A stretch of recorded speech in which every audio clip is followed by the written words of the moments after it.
Maraming nalilito kapag pumipili ng bahay. Alin ba ang mas matalino?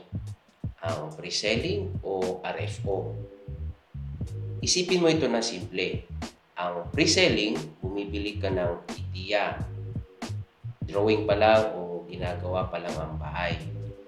Mas matagal ang hihintayin mo, pero ang laking tipid kasi mas mababa ang presyo.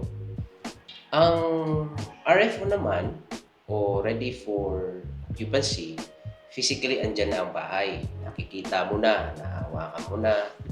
Pwede ka nang lumipat agad-agad basta maayos ang papel.